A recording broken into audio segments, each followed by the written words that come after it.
Hey, how's it going? I'm gonna be whispering because my housemates are sleeping. Welcome back to my vlog. This is my 5th one, and I have to apologize. It's Monday night, and before I said I was gonna release these on weekends. Since I already broke that promise, I'm not gonna pretend I can keep it in the future. I'm just gonna say I'm gonna release a vlog every week, probably on the weekends, but no guarantees. So, how was my day? It's great. I started my breakfast with my meal prepped roasted salmon.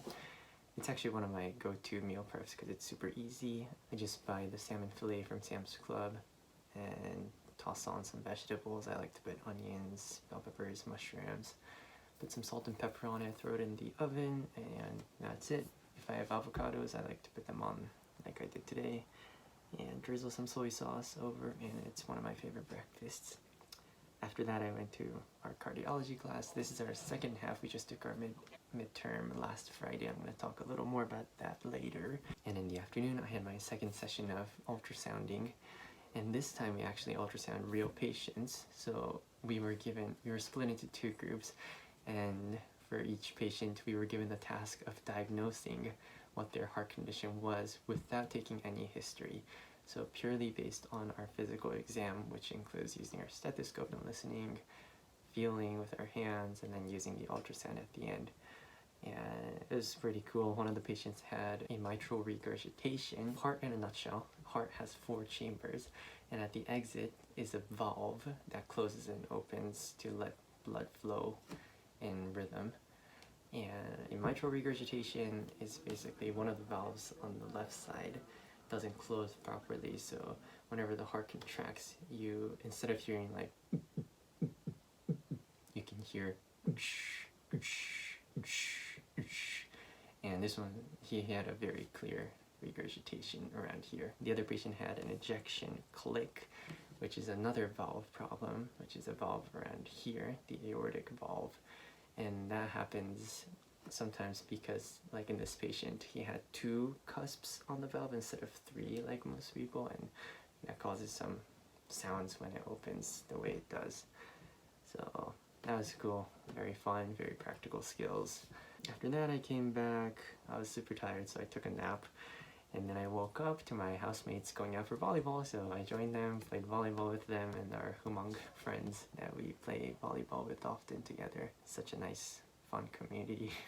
And quickly made dinner with the leftover dumpling fillings, and now I'm here. So part of my excuse for not making the vlog over the weekend is that I was working a lot on my motorcycle, which I mentioned in my previous vlog that I recently bought. I took it out for my first ever road trip to Whitewater National Park here, which is like 30-40 minutes away, and that was really fun. It's the acceleration you get on a motorcycle is just, well, at least my car is very crappy. It's a Scion XA with like 100 horsepower. I might as well have like 100 horses. So like compared to that, this motorcycle feels very powerful, at least on the low gear. But it's an introductory cruiser, so 800cc, which is pretty small. So at high speeds, it doesn't accelerate that much, but it's more than enough for what I need. And on the way back, I had a problem with the shifter, which is what we use to shift between gears on the motorcycle. So the whole part actually came loose, and I was unable to go beyond neutral and first gear. So the last 15 minutes on my way to my house was quite frustrating because I had to rev up so high in first gear just to keep up with traffic. And since then, I didn't touch it for a week, and this past weekend, I asked David to help me fix things. I actually know very little about motor vehicles, so this was a great introductory lesson by David. We fixed the horn, which wasn't working. The switch itself was not connected, so we opened the switch and basically wiped off all the rust that was preventing the connection, and replaced the horn itself. We bought a replacement from AutoZone, and then we also attached the saddlebags. We checked the air filter, which turned out not to be that dirty, but I'm still probably going to replace it. And I ordered rear view mirrors because it only came with one, and it has a skeleton hand on the back. Not exactly my design. Then checked the oil. It was low, so I'm probably going to do an oil change. And finally, replaced the bolts that were holding the shifters in place. They were all actually bent, And we think that this is actually the bike that the previous owner had his motor vehicle accident on, because all the damage that this motorcycle has is on the left side, and that's the side he was injured on. So it's a good reminder for me to drive very, very safely. After we replaced all these, we actually had the biggest problem, which was every time we shifted gears on the motorcycle from neutral, where we started the engine, it would just kill the engine completely. And we couldn't figure it out for about an hour. We just tried loosening things, tightening things, moving around the clutch, and in the end we were sort of able to fix it by changing this thing called the, what's it called? Idle adjusting screw, which basically I think changes how fast the engine revs when it's idle, so when it's neutral or when the clutch is pulled in. And apparently it was a little too low, so whenever I shifted the gears, it just killed the engine. I'm not exactly sure how that works, but so we loosened that to let it idle at a higher rev, and now it didn't die. But we still think there's a lot of problems with the clutch, so potentially big fix coming up where we replace the entire clutch, which is inside there. What is that? Just a piece of paper. Where we replace the whole clutch that's inside the motorcycle. So once my rear view mirrors come in a couple days, I just need to buy a motorcycle insurance and then take it to the registrar's office to officially transfer the tug to mine, and also update the license plate, and that'll be good. I already have my gears here that I bought off Amazon, like armored clothes basically. Not the cheapest ones, I think $60 for the pants, $60 for the jacket, and $12 for the gloves. So not bad. That's excuse number one for why I didn't make my vlog over the weekend. Excuse number two, I started my second job, like I alluded to in my last vlog. Now I am officially a library assistant one at the Plumber Library here at the Mayo Clinic, and it's actually quite marvelous. I really love libraries to the point where I built one in Mozambique, but that's another story. Back in university, I would just kind of live there. I called it my second home. I would just hang out there, read books, study, just, I don't know. I don't like loud places or noises. Which actually reminds me, one more thing I need to do on my motorcycle. I need to put in like a silencer in the exhaust pipe. It is really, really loud. I think the person before made it loud. And I don't know about you guys, but I really don't like noisy vehicle sounds. Back to the library. I worked there 10 hours this past week, and I get paid $16 an hour, so that's great. It's a beautiful library. All I do is just sit behind the desk instead of in front of the desk, and occasionally check out books for people or answer the phone, and at the end I clean the tables and the keyboards, and I don't mind that at all. It's a good side hustle. And the library, it's actually pretty cool. On the ceiling they have names of prominent Mayo physicians who changed the world. It's actually very interesting. There's one plaque right at the very entrance that is left blank, and there are three theories to it. One, it's for the next Mayo physician who's awarded the Nobel Prize. Two, it's for the physician who cures cancer. And three, the future of science is unwritten. Da, da, da. So it's pretty cool, little stuff like that.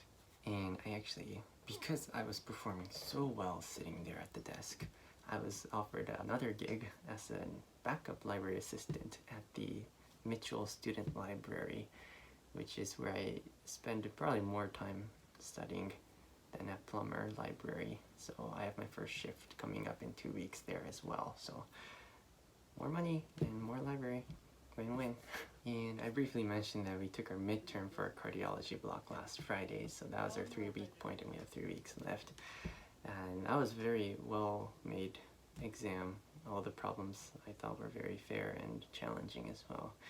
And I did good, and good for me is like around 80-ish.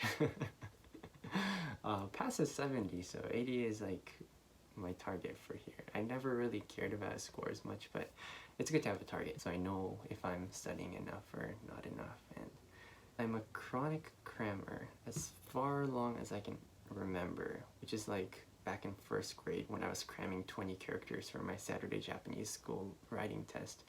I would still cram the night before. So I've been cramming for practically every exam since starting med school too. A little harder, but you know me, I like challenges. And I kind of justified to myself by saying that I'm taking advantage of the Parkinson's law. I don't know if you've heard of it, but it's basically stating that the time it takes for us to accomplish a task will expand to fill the allotted time. So whether we give ourselves 7 days or 7 hours, we'll still finish the task in a relatively similar quality. We'll just spend much less time in the 7-hour cramming period. And a little more stress, but I don't mind that again. That is me basically lying to myself instead of admitting that I'm terrible at time management. Besides the midterm, we had other fun things, like we started practicing listening and identifying heart sounds through a dummy mannequin person called Harvey. And he would be able to simulate various heart abnormalities. So we would use our mechanical stethoscope and practice as a group together, learning to identify heart sounds. Fun fact, I have 4 heart sounds confirmed today by our professor. A normal heart has 2 heart sounds primarily.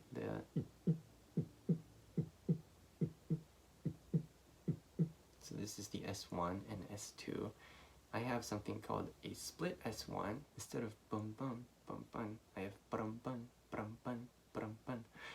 And I also have an S3, which is after the S2, so it's like brum brum brum brum brum brum brum brum. The S3 appears through pathology for patients or from a healthy heart, like from athletes. I know, thank you. Okay. It's either the heart is too stiff and not sucking well, or if it's sucking super well. And the first split S1, I actually don't know why I have that. I need to ask that next time, but mine's very clear. I wish I could have you guys listen to my heart, but it's pretty cool. So we've been doing that, and it's really neat. I get really excited whenever I hear patients have weird sounds. I'm like, murmur. Actually, the last patient I saw had a heart murmur, and I fell into the trap of overthinking that, like confirmation bias pretty much, thinking that that's the primary problem because I heard it and I identified it, I'm proud of it. So I was like, his edema or like fluid buildup in his legs are a direct cause of this murmur and his heart malfunctioning. But in fact, it was just a drug side effect. So be cautious, don't be overconfident, because I can often be wrong if I'm overconfident. In regards to ninja training this week, I achieved something I'm pretty proud of. I was able to overcome this mental block I had over large laches, or flying from bar to bar. And I think the fear arises from the fact that I one time fell on my head while practicing a backflip back in college on a sand volleyball court by myself.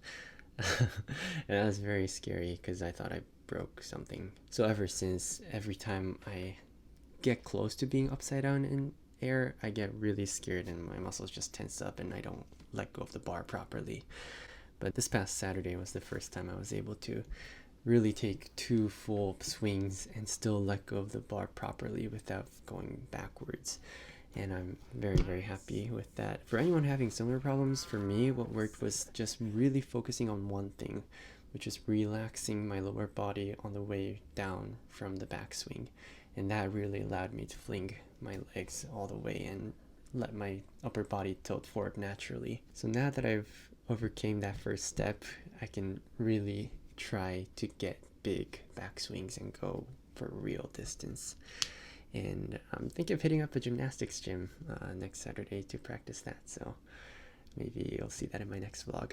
I also reactivated my membership at the local rock climbing gym, Roka, here. And that's one really good for Ninja Warrior training because it's all grip. And 2, it's super fun because it's a pretty popular sport at the med school here, so my housemates climb and my classmates climb, so I see them there. And it's a good time. I'm currently climbing around like 510s, but I want to get to maybe 511 minuses by the end of this academic year. We'll see. So with that, I'll leave you guys with the practice course run from Rue's backyard from last Saturday. And like always, please subscribe if you haven't. And I'll try to make my next vlog on the weekend, but no guarantees. Thanks for watching, and see you next time.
You got it. Just your grip.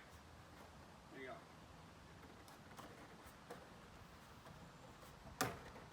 There you go. You got it. You got it. Right? Yeah. You rip or you hit your... Alright. Hit the corner. Yeah.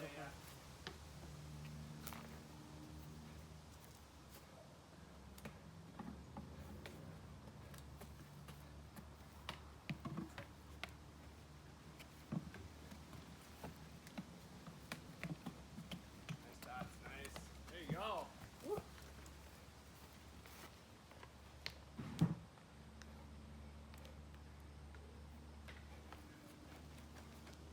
Nice. There it is.